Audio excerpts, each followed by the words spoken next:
ఎలక్షన్లు దగ్గర పడుతున్న సంధి కమలం పువ్వు పార్టీ మస్తు జోరు చూపిస్తున్నది. మొన్నటి వరకు విజయ సంకల్ప యాత్రలు, అటెంకాల మోడీసార్ మీటింగ్లు, లీడర్లు జనాలలో తిరుక్కుంటా జనాలలోనే ఉండేటట్టు చూసుకుంటున్నారు. అంతేకాదులా ఇవాళ బండి సంజయ్ సారు రైతన్నల సమస్యల గురించి మస్తు మాట్లాడిండు. గా ముచ్చట్లేందో మలక చూసొద్దాం పాలి. అధికారంలోకి వచ్చిన కాంగ్రెస్ పార్టీ 100 రోజుల పాటు హామీలు నెరవేర్స్తామని చెప్పి రైతులకు అనేక హామీలు ఇచ్చేది.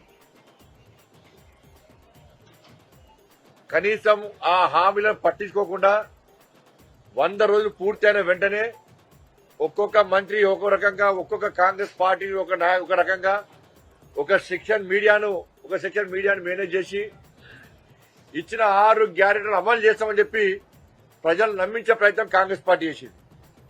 రైతులకు కేంద్ర ప్రభుత్వం ఇచ్చేటువంటి 2200 మద్దతు ధరతో పాటు 500 రూపాయలు బోనస్ ఇస్తామనేది కాంగ్రెస్ పార్టీ. వాళ్ళ కొనుగోలు ప్రారంభం కాబోతున్నాయి. మీరే కొబ్బరికాయలు కొట్టి కొనుగోలు కేంద్రాన్ని ప్రారంభించబోతున్నారు. ఇప్పటికీ కాంగ్రెస్ పార్టీ ప్రభుత్వం స్పష్టం చేస్తలేదు. అటువైపు అకాల వర్షాలు నష్టపోతున్నారు. ఈ కరీంనగర్ జిల్లా వైపు సాగునీరు లేక పంటలను ఎండిపోయి పంట చేతికి రాక ఇబ్బంది పడే పరిస్థితి ఈ ప్రాంతంలో. మరి నష్టపోయిన రైతాంగానికి వెంటనే నష్టపరిహారం ఇవ్వాలని చెప్పి 20,000 ఎకరానికి 20,000 రూపాయలు ఇవ్వాలని చెప్పి ఇలా భారతీయ జనతా పార్టీ డిమాండ్ చేస్తున్నది.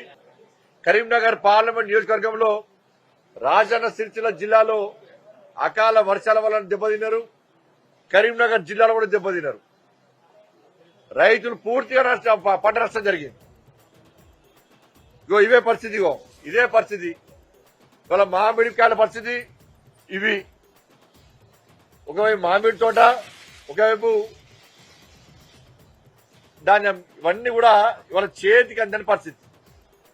ఇలా అకాల వర్షాల వల్ల దెబ్బతిన్న రైతులను ఆదుకోవాలని చెప్పి స్వయంగా నేను, మా కార్యకర్తలు, నాయకులందరం కూడా క్షేత్రస్థాయిలో పరిశీలించి